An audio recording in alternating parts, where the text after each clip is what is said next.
नमस्कार, बिज तक में बिज अड्डा पर आपका स्वागत है। वित्त मंत्री ने बजट में ऐलान किया था कि जो कोई भी पीएफ या भविष्य निधि में 2.5 लाख रुपए से ज़्यादा की रकम जमा करवाएगा, उसे इस पर ब्याज मिलेगा उस पर उसे टैक्स देना पड़ेगा। अब उन्होंने ये सीमा बढ़ाकर 5 लाख यानी दोगुनी कर दी है। लेकिन इस बात पर खुश होने से पहले ज़रा रुकिए, मराठी में कहते हैं थांबा। और क्यों थांबा? क्योंकि इसके साथ एक छोटी सी शर्त जुड़ी हुई है। शर्त यह है कि पीएफ में 5 लाख रुपए तक की रकम डालने पर टैक्स की छूट सिर्फ उन लोगों को मिलेगी जिनके खाते में वो खुद ही पैसा भर रहे हैं। उनके एम्प्लॉयर इस अकाउंट में कोई रकम नहीं डाल रहे हैं।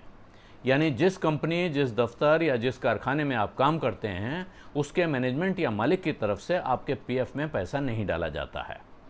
सिर्फ आप अपनी तनख्वाह से पैसा कटवा रहे हैं और उससे साल में 5 लाख रुपए तक जमा करते हैं तो आपको उस पर टैक्स छूट मिल सकेगी। इससे खासकर सरकारी कर्मचारियों या अधिकारियों को फ़ायदा हो सकता है जिनके पीएफ में सरकार की तरफ से कोई रकम जमा नहीं होती है।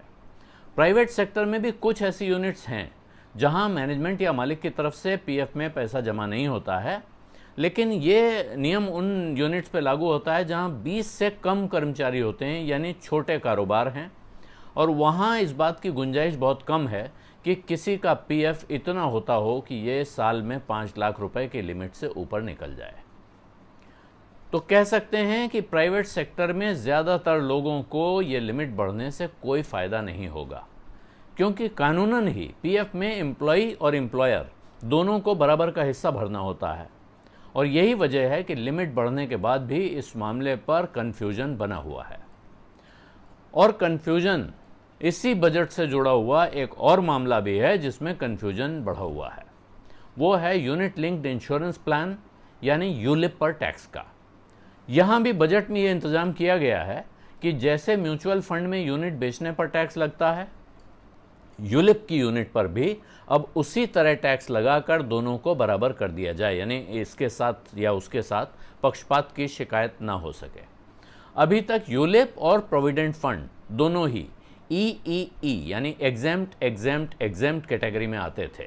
ये वो स्कीम्स होती हैं जिनमें जिस वक्त आप पैसा लगाते हैं उस पैसे पर जो ब्याज या डिविडेंड कमाते हैं, और तीसरा आखिर में समय पूरा होने पर जब आप पैसा निकालते हैं, इन तीनों स्टेजेस में उस पर टैक्स नहीं लगता है। ये टैक्स फ्री होती हैं, इन्हें EEE कहा जाता है। लेकिन अब इस बजट में यूलिप पर भी ये शर्त लगा दी गई कि अगर सालाना प्रीमियम 2.5 लाख रुपए से ज़्यादा है तो फिर यूलिप से होने वाली कमाई पर टैक्स लगेगा।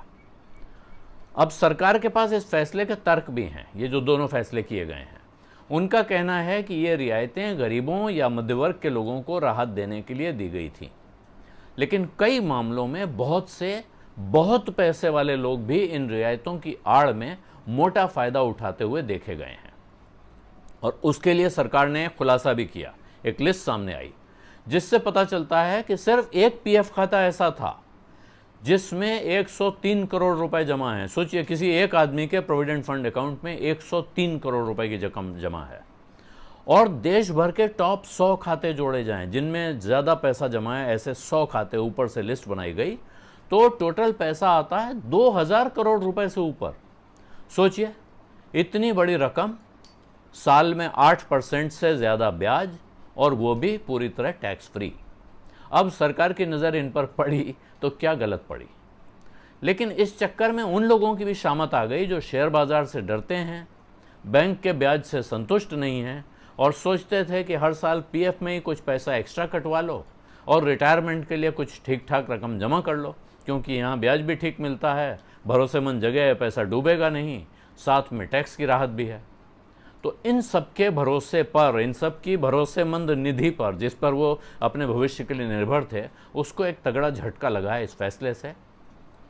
और अब जो सफाई आई है, यानी जो लिमिट बढ़ाई गई है, इसके बाद भी एक बड़ी शंका उन सब के मन में बनी हुई है।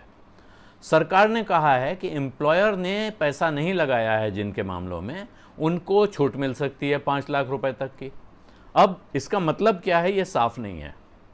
अगर एम्प्लॉई ने 5 लाख रुपए अपनी तनख्वाह से कटवाए, यानी उसका अपना कंट्रीब्यूशन 5 लाख रुपए, और 5 लाख रुपए उसके एम्प्लॉयर का कंट्रीब्यूशन, या मान लीजिए 4 लाख रुपए एम्प्लॉय का कंट्रीब्यूशन, 4 लाख रुपए एम्प्लॉयर का कंट्रीब्यूशन, तो क्या उसे 4 लाख रुपए तक छूट मिल जाएगी क्योंकि वो उसका अपना कंट्रीब्यूशन है?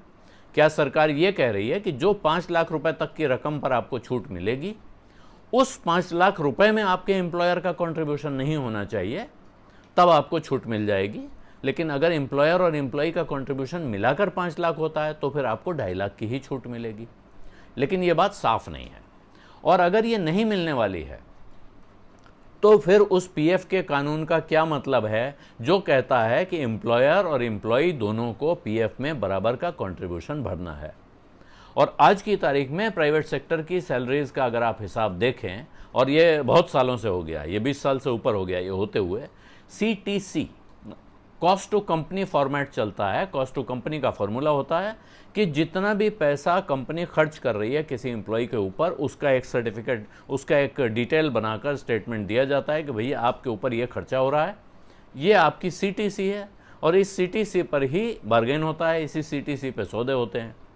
उस CTC में एम्प्लॉय की तनख्वाह से जो पीएफ कटता है वो भी लिखा होता है, और एम्प्लॉयर अपनी तरफ से जो भरते हैं वो भी लिखा होता है। तो अब नए नियम से चलेंगे तो कर्मचारी को इस पर भी टैक्स भरना होगा। तो क्या अब उसके लिए बेहतर है कि वो एम्प्लॉयर के हिस्से का पीएफ भी उनसे कह दे, भाई साहब आप माफ़ कीजिए, आप जो मेरे हिस्से का पीएफ है वही भरिए, तो मुझे कम से कम टैक्स की छूट तो मिलेगी, अपने हिस्से का दिखाना बंद कर दीजिए। और इसी तरह यूलिप के मामले में कन्फ्यूजन बना हुआ है। वहाँ सवाल ये है कि अगर यूलिप खरीदने वाला आदमी अपनी यूनिट एक फंड से दूसरे फंड में स्विच करे तो टैक्स का हिसाब कैसे होगा और कितना होगा, और ख़ासकर अगर इक्विटी फंड से डेट फंड में या डेट फंड से इक्विटी फंड में स्विच किया जाएगा तो क्या होगा। मतलब यह है कि राहत का ऐलान तो हो गया है, लेकिन अभी इसमें बहुत सारी सफाई की ज़रूरत है, और अब उम्मीद ये करनी चाहिए कि वित्त मंत्री के ऐलान के बाद अब जल्दी ही वित्त मंत्रालय के अधिकारी प्रेस कॉन्फ्रेंस करेंगे, सर्कुलर जारी करेंगे, जैसे भी करेंगे इस कन्फ्यूजन को ख़त्म करेंगे, उसका इंतज़ार रहेगा।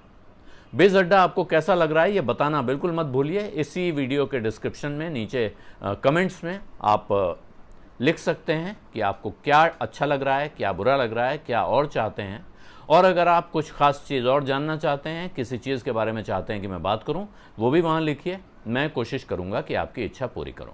धन्यवाद, नमस्कार।